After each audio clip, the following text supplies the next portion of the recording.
Alrighty. Here we go, guys.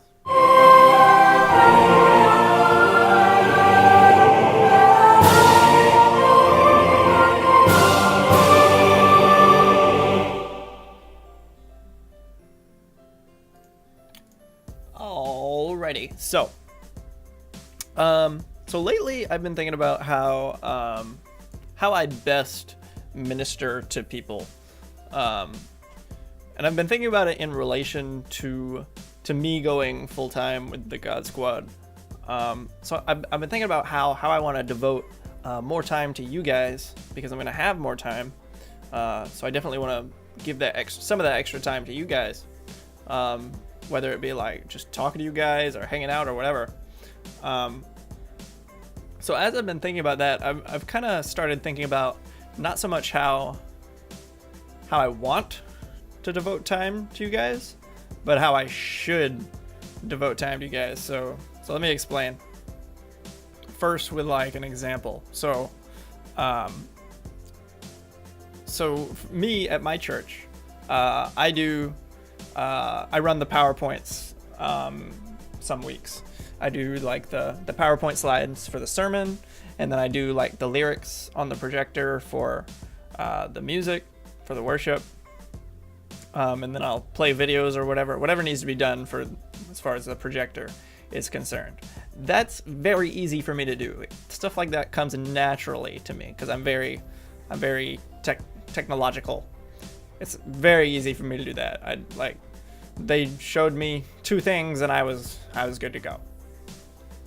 On the other hand, I might think that I want to help by being a part of the worship band instead, but I can't play an instrument, and so it'd be a lot of work for me to try to play an instrument.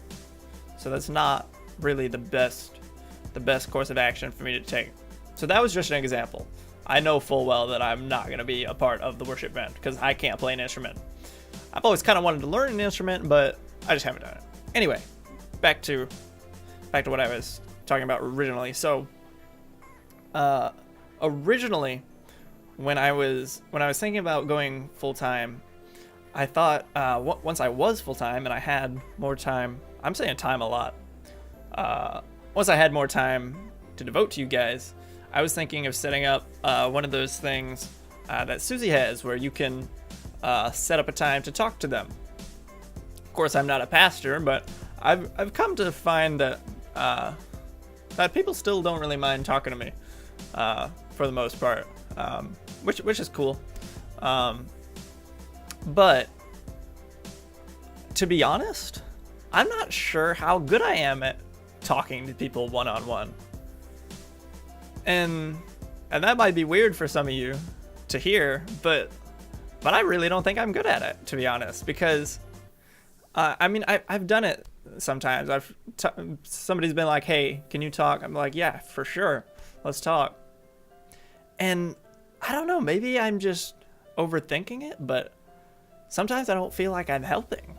Like I normally don't have a whole lot of advice for them in the moment because I expect that I need to say something right after they're done. That's not how my brain works. So I'll normally give subpar advice, I guess. Or at least I feel like I do, because I don't give myself time to think about it. And so, for instance, sometimes I have people message me or text me and be like, "Hey, I've got this going on, blah blah blah, whatever it is. Can you pray for me?" or just whatever.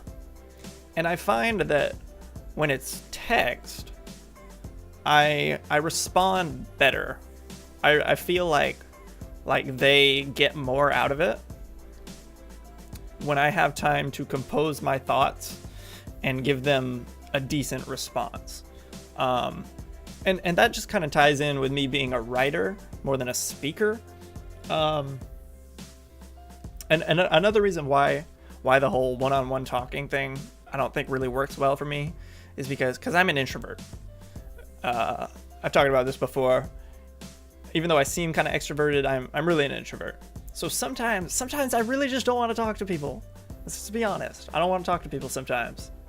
So if somebody wants to talk, but I'm really feeling burnt out of my people for the day, but somebody comes to me and they want to talk, what am I going to do? I'm going to say no? I want to be there for them, but at the same time, I know that I'm going to be giving them, like, what was it? I'm going to be giving them leftovers. There was a super great analogy. Where did I get this from? I don't remember even what it was about, but one time it was like a sermon or something, and it was talking about giving people your leftovers. So like the leftovers are like the last thing, right? They're leftovers. So for me, if I'm already feeling burnt out of people, all anybody is going to get is my leftovers if they need to talk. But at the same time, I want to be there for them.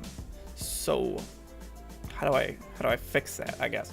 Now maybe I just need to practice. Maybe I just need to practice talking to people. But what I think I'm more coming to realize, though, is that my talents work best when I have more time to compose my thoughts. So rather than meet one-on-one with people, perhaps I could set up like an Ask Seraph email, and instead of meeting one-on-one with people, I could just have them send me questions and I could give them advice. I don't know how well that would go, or even if people would ask me for advice like that, but it's something I'm considering because I think that would work better for my talents. So the whole thing here is that let me say one more thing before I wrap it up. Lots of times I'll think, what would Susie do, right? Because he's an amazing dude, right? And sometimes it's good to ask, what would Susie do? Because he does some great stuff. But sometimes I shouldn't be asking, what should Susie do? I should be asking, what should Seraph do? Because Seraph is very different from Susie. Seraph is very different from Susie, okay? Let me tell you. So sometimes I shouldn't ask, what would Susie do? Because what Susie would do, he's doing because he's Susie. And he has a different set of talents and personality and all that. I should be making my choices, devoting my time to you guys in a way that is efficient for me. And that'd just be better for me. And it would be better for you guys because you'd get my talents rather than stuff that I'm not so good at. That's what I've been thinking about lately, especially with the whole full-time thing. I want to make sure the time that I'm giving you guys is efficient and beneficial to you. So I'm considering taking different routes, and going about it in a way that will be unique to me and how I can serve people.